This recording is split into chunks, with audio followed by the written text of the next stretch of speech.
Hello again. I think we are ready. So now we can start. First of all, thank you all so much for joining the Zoom today. Finally, we are a few connected. Well, although most of you already know me, let me introduce myself. I'm Isaac de Prado, the key account manager. Right now, you are seeing on the screen the structure we are going to follow on the webinar today. Basically, we will start with an introduction headed by our CEO, Nacho, and then our product team, formed by Manu de la Mata and Andre Flores, will tell us the news about the health and ancestry in that order. During the whole presentation, you can write your questions in the chat, and at the end, we will leave you an answer of all of them. Please, I recommend you to stay until the end because we have some surprises for all of you who are connected. So now everything is presented. Nacho, please, the floor is yours. All right, thank you, Isaac. Nice to see so many people connected today from all over the world. So welcome. We are right now in Madrid.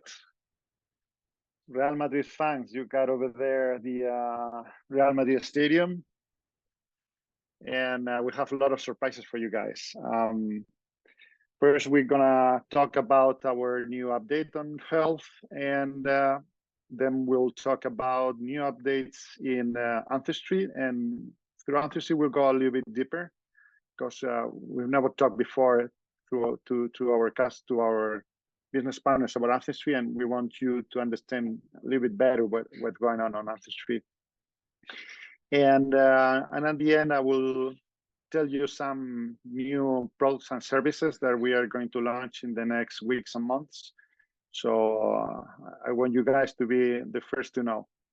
So, all right, Manu, can you please go ahead with your presentation, please? Yeah, sure. So hi, everyone. My name is Manuel. I'm product manager at 24 Genetics. I'm also working in the area of genetic counseling. So today I'm going to walk you through our new health update report. So let me share my screen with you. All right, there you go. So as you can see here is our new update report. Olivia is sharing with us her results. We customized this health update report for this concrete presentation. And the first thing we are going to see is the table of contents with an introduction, then a summary, and finally, the different genetic results from our health update report. Then in the introduction, we can see that there is a space, a little space saved for how we extract the DNA and process the different samples. So once we have the saliva in our laboratory, we process it and genotype it. And once we have the bioinformatic data, at the end, we are transforming biological data into bioinformatic data. So if any of your final clients is having previously sequenced the DNA as maybe raw data, we skip off all this process, and at the end we get to our personalized reports. Then we explain a little bit about how is our algorithm works out. We apply proprietary algorithms based on validated scientific studies to generate personalized reports. And the algorithms consider the individual sex, and as far as we can, the ancestry as well, using specific studies for each profile. Then our multidisciplinary team explains a little bit about how our reports analyze the different parameters. So we have three main methodologies. We have GWAS, then multivariate analysis, and monovariate analysis.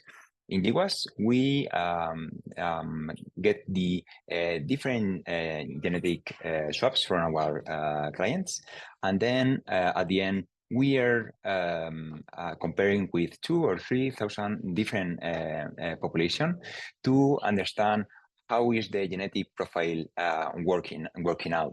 So we have a profile in the average population, we have riskier than the average population, and we have protective alleles under the average population. Then multivariate analysis, where we get different variants in different genes or maybe one variant, different variants in one gene to get to the final result for each trait. Or also we have monovariate analysis where we just get one variant in one gene, and at the end we get the final result for one concrete trait. We will go a little bit down in our update report. We get to the structure of this report. This is the critical area, right? So we are structuring the report in 9 different areas. The first area we are seeing is complex diseases.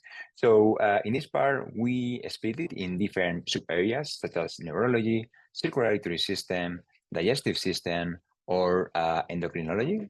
And in this area is in our counseling sessions, we used to say to our final clients that it's quite normal to get between 8 to 10 different genetic tendencies to some diseases, right? Then we have complex disease oncogenic mutation.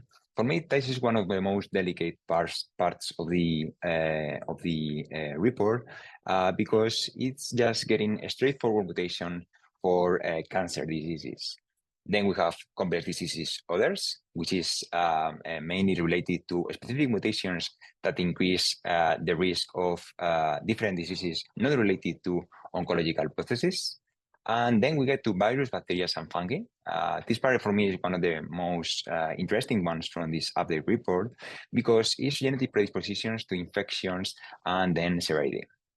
Then allergies and intolerances, as maybe you or your final clients already know, so many of the different intolerances are year by year increasing all over the world. So we are getting different genetic predispositions to food, dermatology, and respiratory allergies. Then we have biomarkers and others, as you may already remember from our report, is basically divided in biomarkers such as bone density or triglycerides or thyroid hormone levels, which is quite important also to share with our physicians or to our medical doctors, as far as we make these yearly checks with them.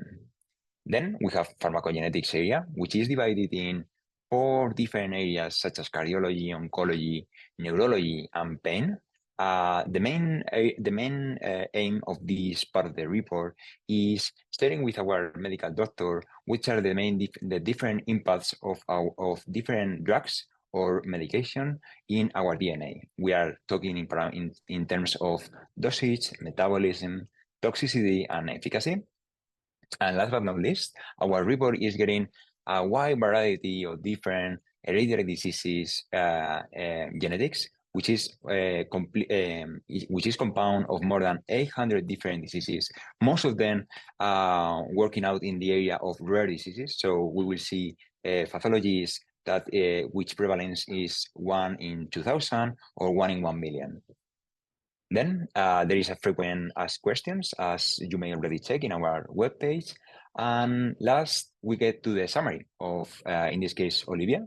So in the GWAS area, we can see that there is different critical points that Olivia may take into account in her health at the moment.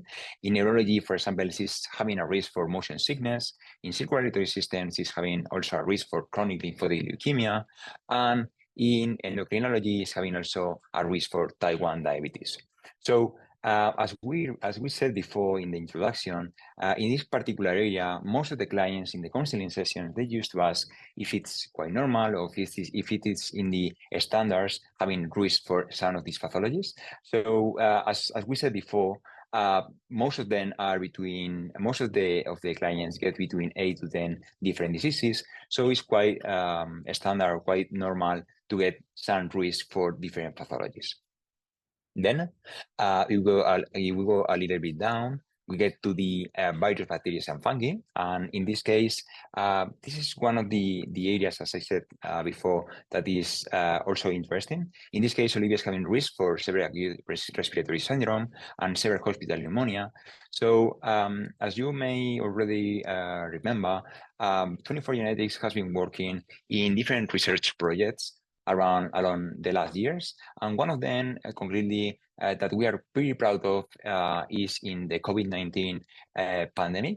So we work with different international research institutions, and at the end, there was a publication which impacts worldwide, and that publication we are using it and is getting in the report in the severity of COVID-19 infection, as we can see down here in the virus, bacteria, and fungi.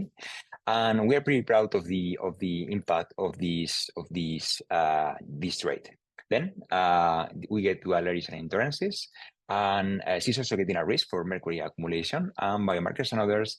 She's also getting some risk for thyroid hormone levels and serum total protein levels. So at the end, if we can make a brief summary of how is the health status of Olivia genetically speaking, we can see that she's having some risk for GWAS diseases. She's also having some risk for some intolerances such as mercury accumulation and also in biomarkers.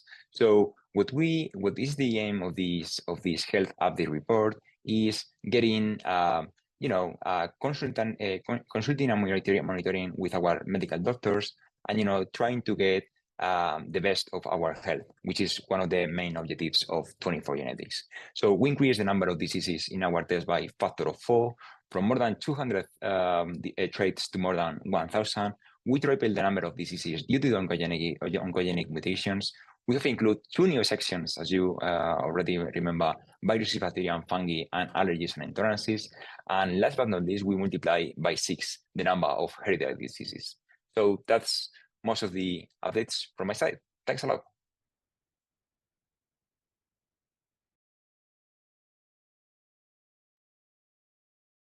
All right, thank you, Manu. It's amazing. And that's our job, to make every day our test better and with more information and highest, always getting the highest quality. And that's something that I want to tell you. This is it's not only about the number of traits. That is quite amazing that just with some saliva, we are able to see more than 1,000 different traits. And some of them so useful. I mean, if you get one mutation in an oncology, in a cancer trait, you should go to the doctor right away. And some others are quite also very useful, because sometimes it gives an explanation to strange situations that you can have with your daughter where they don't understand what's going on, and watching the genetics, sometimes you get the right answers. But let me explain you not only that quantity matters, but also quality matters. I'm going to show you this chart. Well, by the way, this chart is part of our pitch, because we are starting an investment round right now this month. So if some of you want to invest in the best DNA company in the world, don't hesitate to contact us. All right, this chart, I'm going to show you not only that quantity matters, but also quality. And let me explain you what most, I would say 100% of our competitors do and what we do. For example, if you want to see a trait, can be vitamin D or can be a cancer, for example. Normally, our competitors, what they do is they just use one research. Could be a GWAS research or any kind of research. They use one research for all. Sometimes this research is being done only for European people. So maybe people in South America should not use that research. Or maybe that research is done only in males and should not be used for females, right? So what we do is, first of all, through machine learning technologies, we've made algorithms that is watching if the customer is from a male or from a female. That should be very obvious in a genetic test, but it is not. So we are able to see that. So first we make that classification, and then we use our ancestry algorithms to see if this person is from Europe or is from Asia or wherever. Once we got these 2 data, we go through the research and we look for the research that is good for this person. So sometimes there are some research, some scientific findings that are not good enough because of general quality, but some of them are good, but not good for European people or not good for African people. And some of them are only good for males or only for females. So what we do, we take only the scientific evidence that is suitable for this person, and then we mix all of the findings in order to give a better result. For example, sometimes you can find that for vitamin D, I don't know, Harvard has found that there is a region I don't know, this gene, and then Oxford has found that for the same pathology, there is a totally different gene that is also involved in this pathology. So if we use only one of the public researches, we are taking into consideration a small part of the knowledge that the humanity has about genetics and this pathology.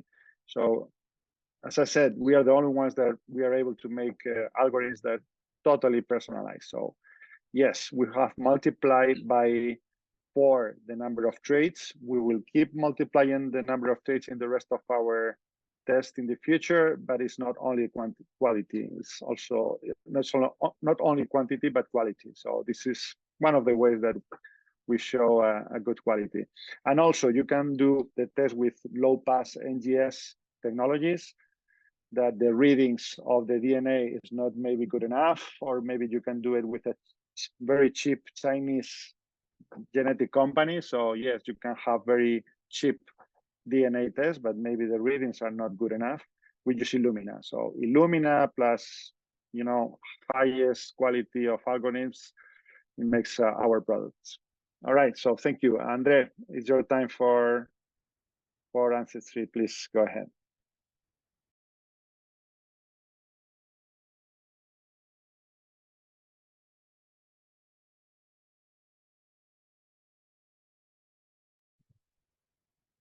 Okay, so hello everyone. ¿No me escucháis?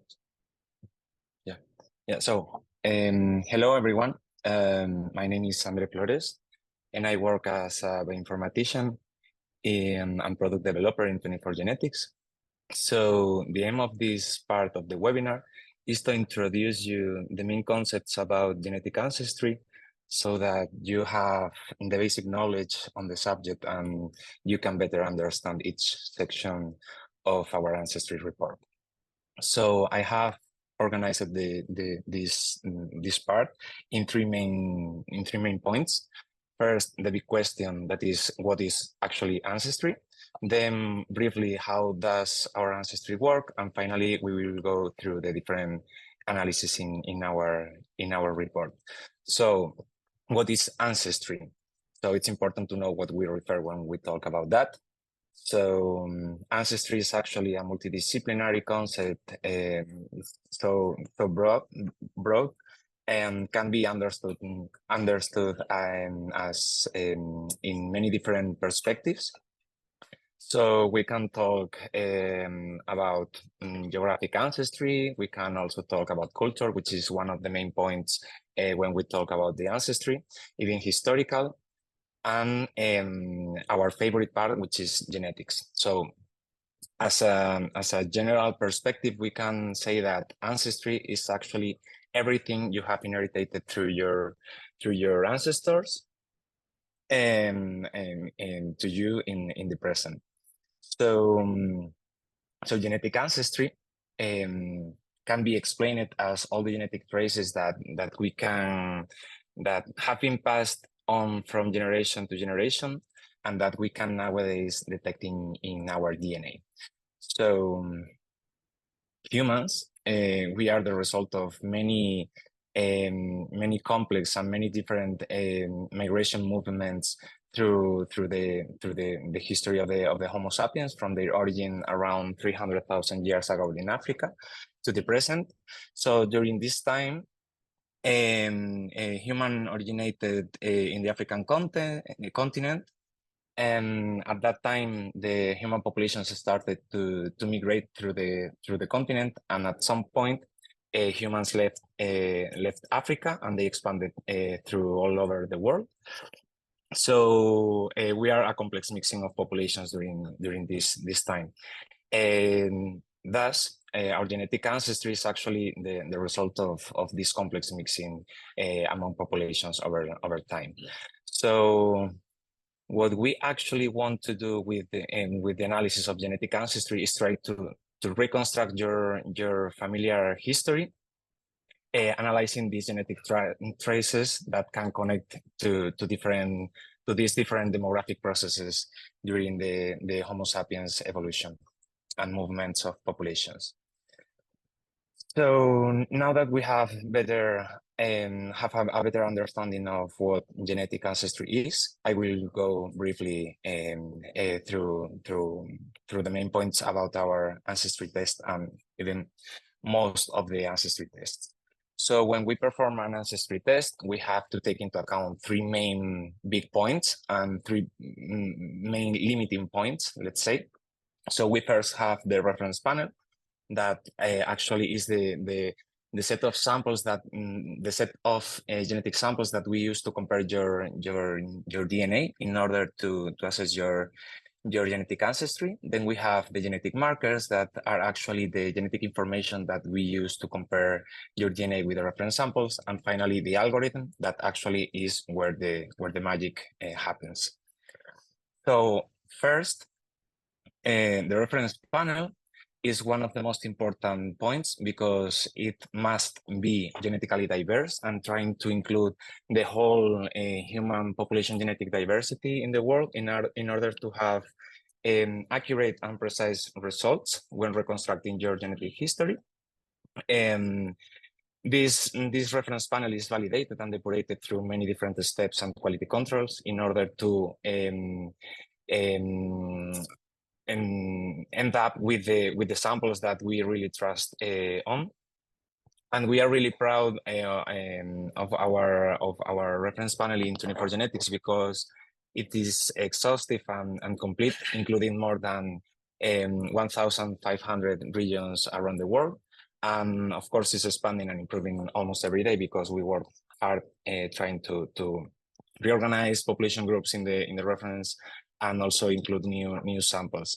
And in this reference panel, besides the samples from the genetic samples from our clients, we also include validated samples that are coming from many different scientific databases that have been actually validated through the scientific community. So the second point are the genetic markers, the so-called SNPs. So in order to understand what a genetic marker is, we can make somehow a parallelism between what is a genome with a book or an encyclopedia, including the whole information that a person needs to grow and develop as they are. So in this parallelism, when we write a book, we use the whole alphabet that we use to write words and sentences. However, in the genome, we only have 4 letters. And these letters are grouped to build the DNA sequence that has a length of 3 billion positions. And from these 3 billion positions, only the 0.1% represent the variability. So those are the genetic markers and are the ones that allow us to study the genetic diversity and compare your DNA with the different populations.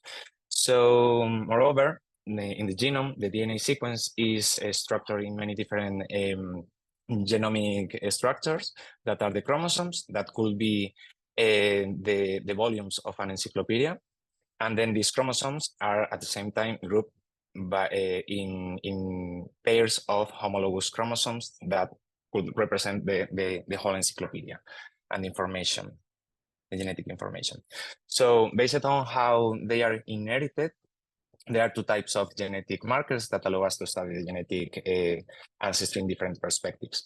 So we first have the autosomal DNA that are markers that are inherited both from paternal and maternal lineages. So they give us a summary of the genetic information we have obtained from our parents.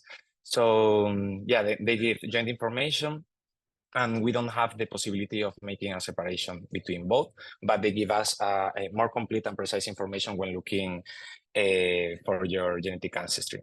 And then on the other side, we have the uniparental DNA, the uniparental markers that are inherited specifically from just one lineage, your paternal or maternal. So here we have the Y DNA that is inherited from fathers to sons, so it's exclusive for males. And then we have the mitochondrial DNA that is inherited from mothers to daughters and sons. So studying the markers from the Y chromosome and the mitochondrial DNA, we can reconstruct separately both lineages, paternal and maternal. And then I will explain quickly how the algorithm works, let's say. So we have the reference panel that I have introduced you before, and then we have your DNA sequence, your genetic information, and there are many different steps and many different methods and statistics behind that what they do is to compare your genetic DNA with the reference panel and calculate let's say the genetic distances that actually are similarities and differences. And this information is what we finally translate to a percentage. So this percentage is actually representing how likely it is that a population in your result is connected to your genetic ancestors. And then in the final sections of my talk, I will explain you briefly the different analysis we perform in our report. So as you may have seen in the last months, we have updated the ancestry report. So in the previous version, we only included geographic ancestry, and now we have increased this information by 6, including many other perspectives that complement the geographic ancestry and allow us to explain your ancestors and your familiar history. So we have historic ancestry, a more cultural perspective with the ethnic ancestry. We also calculate Neanderthal DNA, and we go also we explain also your maternal and paternal lineages separately with the uniparental DNA. So the first analysis you will see in the report is the geographic ancestry, where we basically compare your DNA with samples from many different geographic areas in the world in a contemporary framework. So in the result, you will find the percentages into geographical levels, first countries and then regions. So it's the same as in the previous version of the report that you already know. And then the second analysis is historic ancestry, where we compare your DNA with a reference panel, including samples from samples that comes from many different archaeological sites. And these samples have been dated using the radiocarbon analysis, so they are validated by scientific community, and we really trust on them. So here in the historic ancestry, you will find your information of your genetic ancestors from the Paleolithic to the Middle Ages. And in the result, you will find a brief explanation of each period and what was happening in the world at that time. Then a map and the percentages of the 3 main population groups that are represented in your results, and a brief explanation of each of them, where we wonder somehow how your ancestors could have been or lived at that time. Then we have the ethnic ancestry, where we compare your DNA with a reference panel, including many different ethnical groups around the world. So this is a very interesting perspective because it complements the geographic ancestry section. Because, for example, we can have many different ethnical groups in the same country. So looking at both analysis, we can go deeper in the explanation of your ancestry. So here in this part, you will find the percentages for each ethnical group and a brief explanation of each of them. Then we go to the haplogroups that are a little bit more complicated to explain, but I will try to make it clear. So basically, haplogroups are a set of mutations that are inherited through generations together, and they come specifically from one of our lineage. So we have haplogroups that comes from maternal lineage and then from paternal lineage. So here we have the mitochondrial DNA and the Y chromosome that I have already explained you before. So just as a brief representation, we have here a set of Y chromosomes through a timeline from the origin of the Homo sapiens to the present. It applies also for the mitochondrial, this explanation, the mitochondrial haplogroups. So we have different Y chromosomes here in different colors. Each color represents a haplogroup. And then we have through time, different mutations that are represented by different red circles. So from the very first known haplogroup, which could be this one here in blue, many different mutations have occurred occasionally on the Y chromosome in some males. So once these mutations took place, they pass it on to offspring. Then over time, more mutations can accumulate in each family, let's say, or haplogroup lineage. And that's how new haplogroups appear from other haplogroups that already existed. So these mutations are very well studied. So they have been dated and on time and geography by the scientific community. So knowing the set of mutations you carry on your mitochondrial DNA or Y chromosome, we can reconstruct the history of that haplogroup and of course your maternal or paternal lineage for both mitochondrial and Y chromosome. So we can end up with this kind of representation of the haplogroups and the lineages. So there is a connection between the first or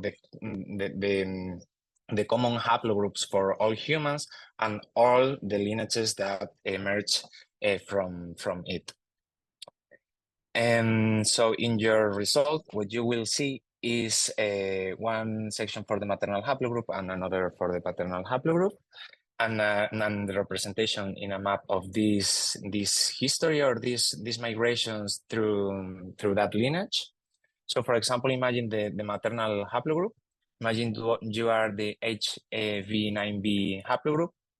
So it's known that it derived from the HB haplogroup that it's estimated that it originated 22,000 years ago in West Asia. So this is saying that in your maternal lineage, you are connected to a mother, let's say, at that point in that time during the human evolution. And finally, to finish, we have the section about the Neanderthal DNA that basically is where we calculate how much Neanderthal DNA can be detected in your genome today. So just for you to contextualize, Neanderthals can be explained as our cousins in evolutionary terms. They are known to have originated around 400,000 years ago, and they became extinct 40,000 years ago. And humans, is estimated that we originated 300,000 years ago, and it's known that both species coexisted in time in a range of more than 10,000 years through time. So during this coexistence, both species had a genetic admixture, so there was interbreeding, and that's why we can nowadays detect in the genomes through the different populations in the world, we can detect different Neanderthal ancestry fractions, so the Neanderthal DNA percentage. So this Neanderthal fraction is estimated to be the highest in the Southeast Asian populations. around 3% of the genome is coming from this interbreeding between both species. And then middle fractions between 1 and 2%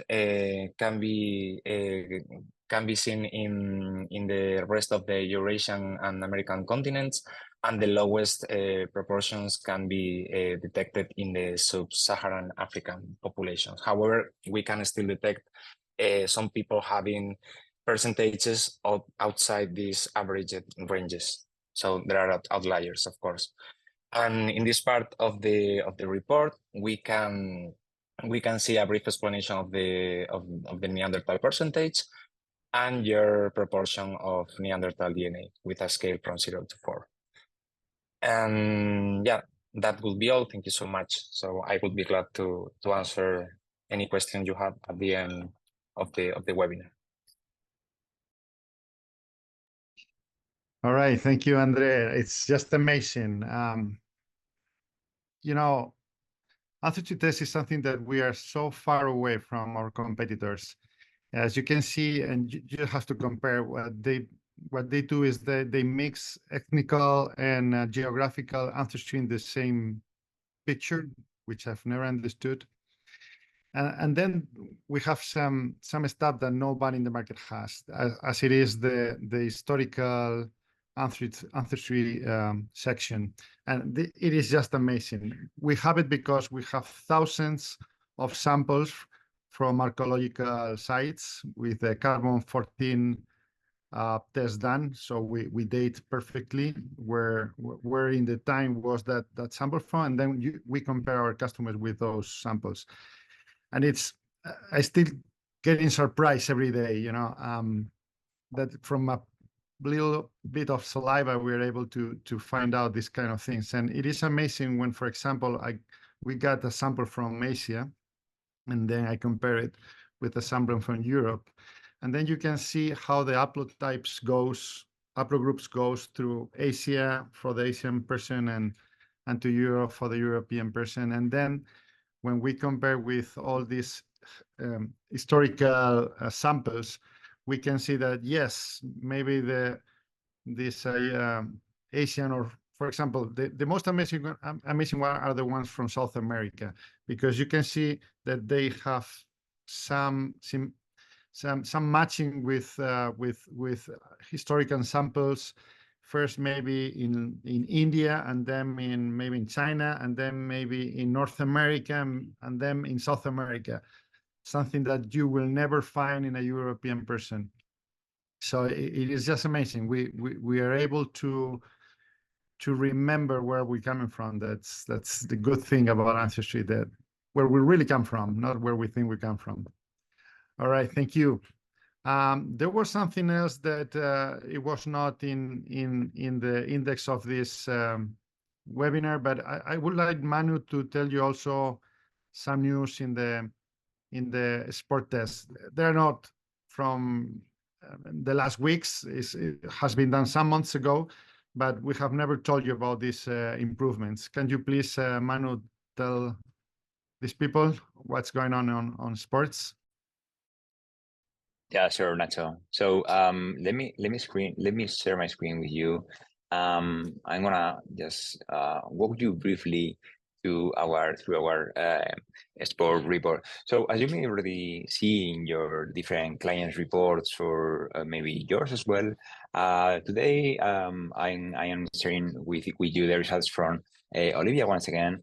And if we get straight forward to the summary, we can see that there are mainly 4 different areas that they are critical and essential for our personal training, or our day-to-day in our training, in our sports training. So the first part is training and capabilities, then risk of injuries, biomarkers, and heart. All the traits that you can see which are marked in green, all of them are brand new through this new report, and most of them are quite interesting and essential for our daily basis in our sport performance day-to-day, as flexibility, personal motivation, endurance swimming, or maybe in biomarkers such as oxidative stress, And the hard part, we see that we aggregate the different diseases that are part of the sudden death pathology, which is critical for our heart and our daily basis in terms of how our body is working out. So this is most of the different updates that we have been reporting in the health report. And as Nacho said before, our product team is working 24 hours every single week to update and generate new reports and new traits in this in all the wide variety wellness reports. So that's everything from my side. Thanks a lot, Nacho.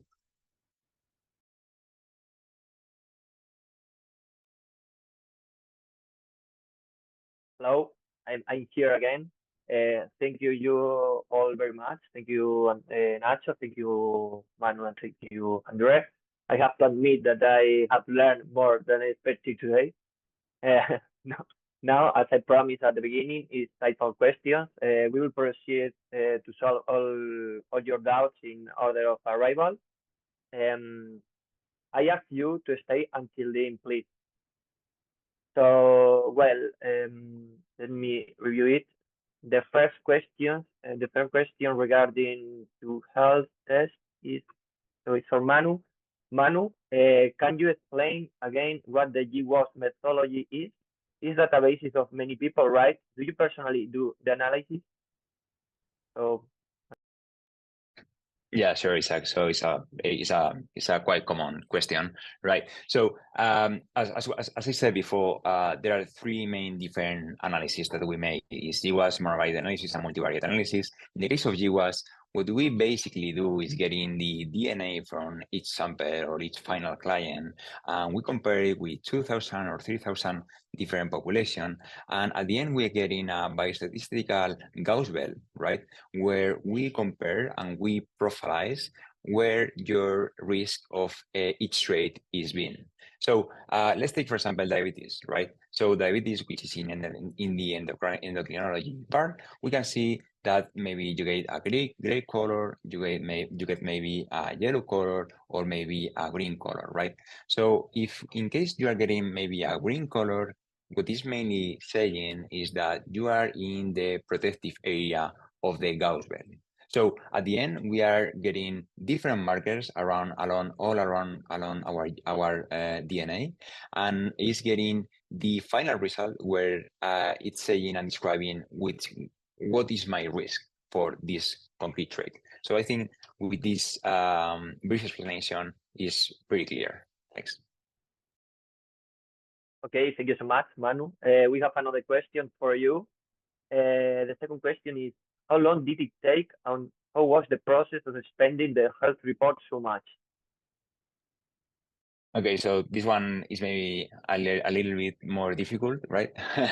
I think the different parts of the health report has been taking us through a pretty long road.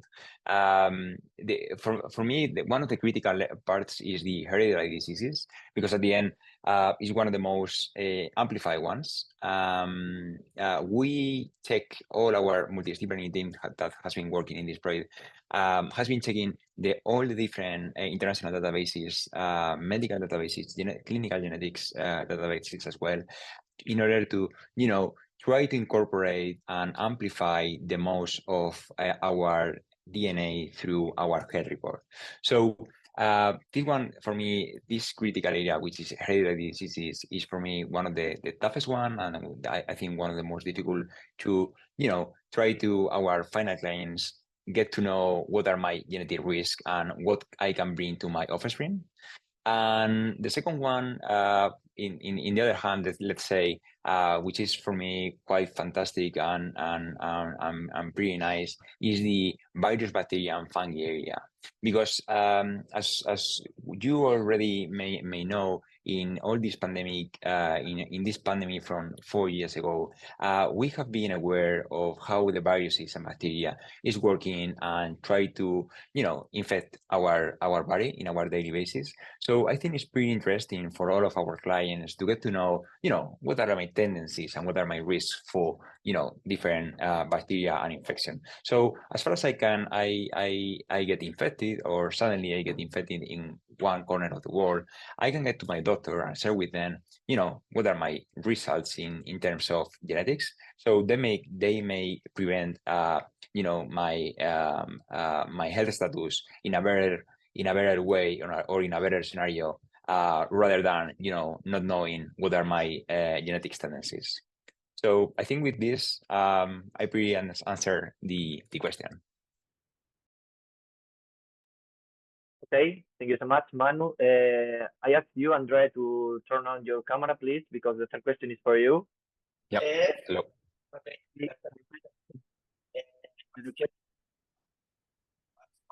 What can influence the ancestry results of different companies to be different? Yeah, that's a very good question, very common.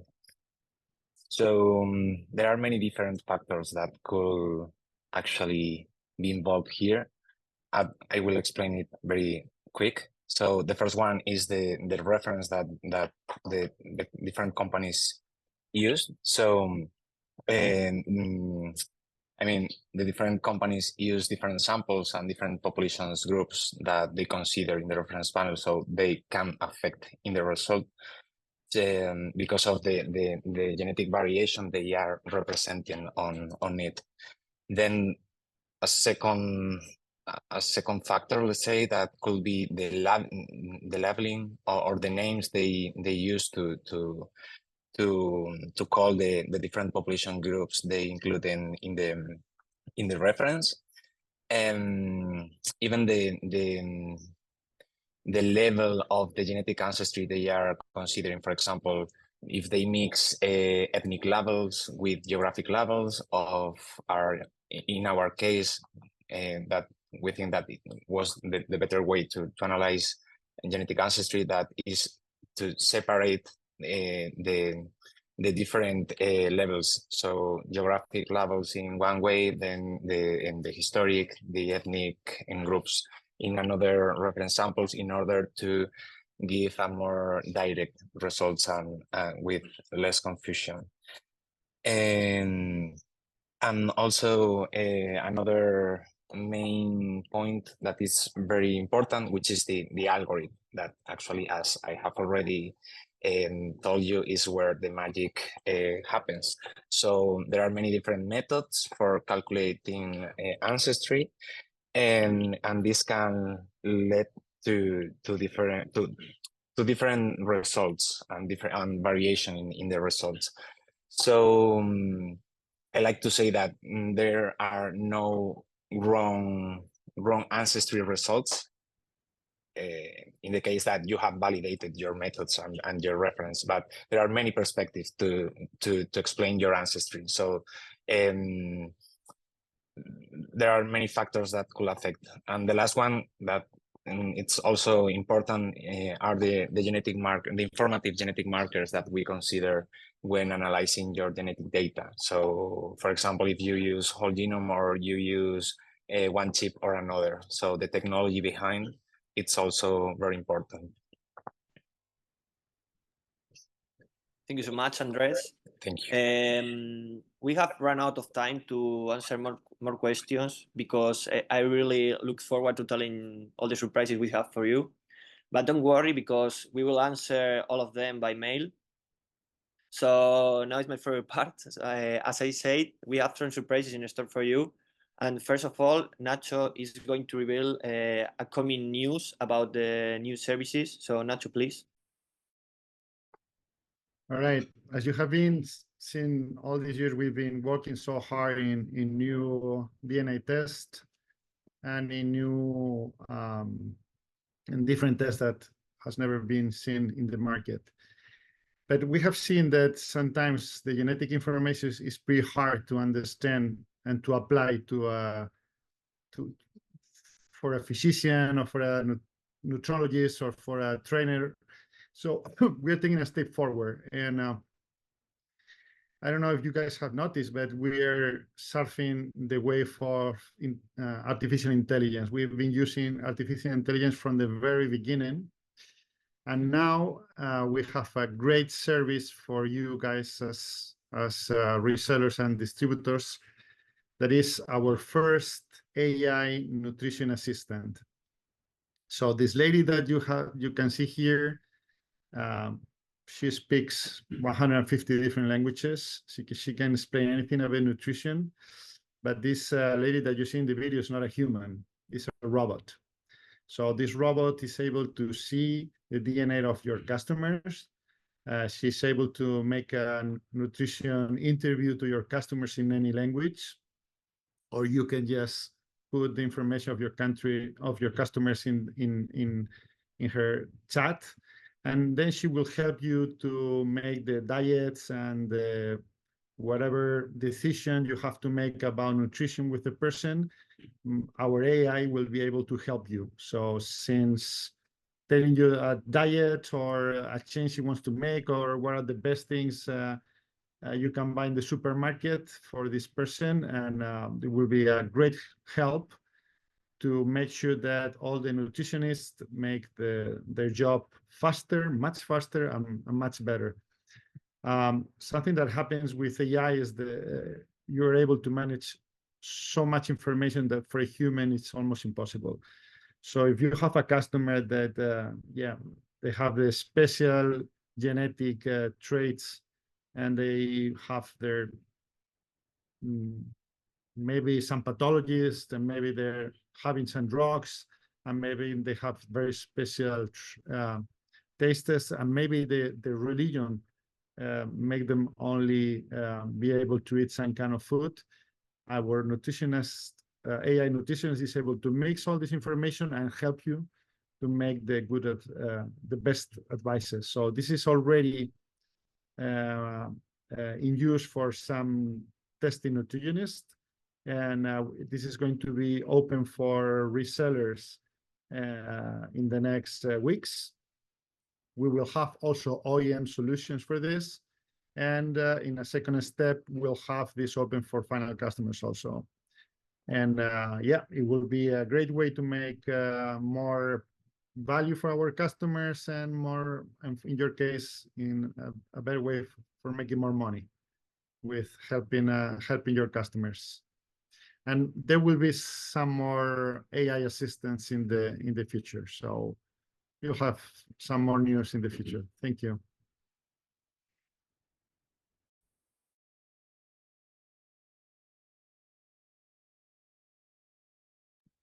Hello again. Thank you, Nacho. It sounds amazing. As you have seen, and 24Genetics, we are working to improve our taste every day. All these improvements can be purchased in the shop. However, as a thank you to all of you who are already partners, we are going to give you these updates as a gift, totally free. So that you can get back in touch with your customers and even make a profit of it. We are going to open a new period for you to request them. In addition, from now, we will include the CrossDNA with the all-in-one, totally free, exclusive for you. But don't stress out with this, because we will tell you about it by mail. So don't be stressed out, please. I also see that there are many prospect partners connected. So we have some surprises for you also. We are going to send you an email in which we are going to tell you about your amazing advantage to make it easier for you to become a 24Genetic distributor. So I ask you to keep an eye on the email during this month. So that's all. I hope you like it. Thank you again for your time and for attendance today. And please. All right, thank you for coming in today, and we'll have some more surprises in the future. We are working on updates on personality test, and we'll have one more update on a skincare test that is going to be just amazing. It will be delivered in the next 2 months. So stay tuned. We want to help you with your customers. So all these new updates will be free for you in the next months. So you will be able to sell them and have full margin for you, or you will be able to catch up with all customers in order to bring them back again. So thank you very much. Thank you, guys.